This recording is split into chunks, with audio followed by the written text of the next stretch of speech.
Girls, जो मैं आपको नेक्स्ट क्वेश्चंस करवाने जा रही हूँ वो है आपके लघु उत्तरीय क्वेश्चन, यानी कि 3-3 मार्क्स वाले क्वेश्चन करवाने जा रही हूँ। इसमें जो है आपका पहला है क्वेश्चन, उन 3 प्राथमिक कौशल का वर्णन कीजिए जो एक फ़ैशन डिज़ाइनर अथवा व्यापारी के पास अवश्य होनी चाहिए।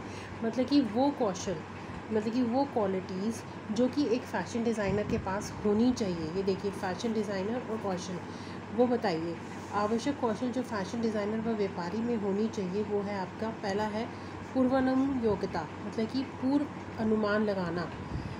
फैशन की प्रवृत्ति के संबंध में पूर्वानुमान की योग्यता इस जीविका का आवश्यक भाग है। वह विगत व वर्तमान फैशन प्रवृत्ति के आधार पर भावी फैशन प्रवृत्ति का अनुमान लगा सकता है।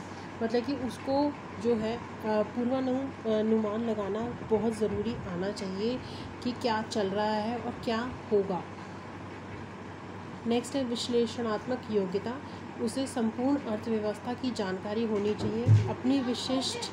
अपनी विशिष्ट कंपनी की अर्थव्यवस्था की जानकारी हो और समझ हो कि किस प्रकार कुछ शैलियाँ उपभोक्ता के बजट में समा सकेंगी, जिससे वह अपनी पूंजी निवेश की उचित लाभ प्राप्त कर सके। मतलब कि जो भी उसने इन्वेस्टमेंट करी है उसका उसको प्रॉपर तरीके से लाभ मिल सके। तो ये हो गई आपकी विश्लेषणात्मक योग्यता। नेक्स्ट है आपकी संप्रेषण योग्यता, उनमें निर्माता के साथ मूल्यों के तय करने के लिए बातचीत करने की योग्यता हो और जनसाधारण को उत्पाद बेच सकने की संप्रेषण योग्यता हो, यानी कि विज्ञापन, समाचार पत्र इत्यादि द्वारा। तो ये क्या है संप्रेषण, यानी कि जो मतलब कि बेचने में चीज़ें काम आए, मतलब कि मूल्यों को तय करने के लिए बातचीत करने की योग्यता हो और उन जनसाधारण की उत्पाद बेच सकने की संप्रेषण योग्यता हो। सेकंड क्वेश्चन है आपका, फैशन उद्योग की खुदरा संगठन प्रणाली की किस प्रकार विभाजित किया जा सकता है। ये मैंने आपको बताया था कि 3 स्टोर्स होते हैं। पहला है आपका स्मॉल यूनिट, सिंगल यूनिट यानी कि छोटा एकल इकाई स्टोर, पड़ोस की स्थानीय दुकान। आपकी स्टोर जो है कि जो भी आपकी स्थानीय दुकान होगी उसकी बात कर, इसकी वो होता है आपका छोटा एकल इकाई, मतलब कि एक छोटी सी कोई भी एक दुकान। विभागीय स्टोर, डिपार्टमेंटल स्टोर, इसमें अलग अलग विभाग होते हैं जैसे कपड़े, खेल व सामान व इलेक्ट्रॉनिक उपकरण इत्यादि।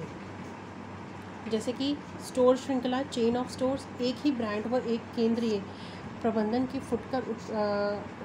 फुटकर दुकानें जिनकी मानकीकृत व्यावसायिक विधियाँ व पद्धतियाँ हों।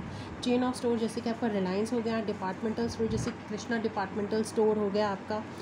नेक्स्ट है आपका मतलब कि एक ही डिपार्टमेंट होता है, उसमें अलग अलग, जैसे कॉस्मेटिक का डिपार्टमेंट अलग बना होता है, इलेक्ट्रॉनिक का डिपार्टमेंट अलग बना होता है, आपका क्या कहते हैं कपड़ों का, खेल का डिपार्टमेंट अलग बना होता है। चेन ऑफ स्टोर मैंने आपको रिलायंस का एग्जाम्पल बता दिया। जैसे फैशन चक्र की परिभाषित कीजिए व इसके चरणों का भी नाम लीजिए। ये आपका बहुत इम्पॉर्टेंट क्वेश्चन है, इस पर स्टार मार्क करिए और इसको तो ज़रूर आपने ये 5 चरण याद करके ही जाने हैं।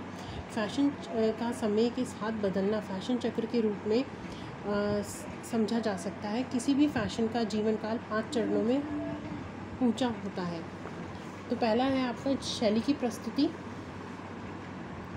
शैली की प्रस्तुति, लोकप्रियता में वृद्धि, लोकप्रियता का प्रकाष्ठा व लोकप्रियता में कमी होना, शैली का परित्याग। तो इसका जो कर्व भी है वो कुछ इस तरीके से बनता है, बेल शेप्ड, ठीक है। जिसकी पहला हो गया स्टेज 1, जब आपकी शैली की प्रस्तुति होती है। दूसरा होता है लोकप्रियता में वृद्धि, वो जो शैली है वो जो है लोकप्रिय हो रही होती है। तीसरा चरण होता है लोकप्रियता की प्रकाष्ठा, मतलब कि वो नीचे गिर रहा होता है। और तीसरा होता लोकप्रिय जो होता है पीक पे होता है। और चौथा होता है लोकप्रियता में कमी आना। और नेक्स्ट हो जाता है शैली का परित्याग। तो इस तरीके से इनका जो है फैशन साइकिल का जो है आपका चक्र बनता है, ठीक है गर्ल्स। तो ये आपके जो है 3-3 मार्क्स वाले क्वेश्चन है। नेक्स्ट वीडियो में मैं आपके 4 मार्क्स वाले क्वेश्चन करवाऊंगी। आप लोग इसका स्क्रीनशॉट ले सकते हैं। जिन बच्चों के पास बुक्स नहीं है, ये वीडियो जो है उनके लिए बहुत हेल्पफुल है, और जिनके पास बुक्स हैं उनको एक्सप्लेनेशन के साथ अगर वो पढ़ेंगे तो ज़्यादा अच्छी तरीके से कर पाएंगे।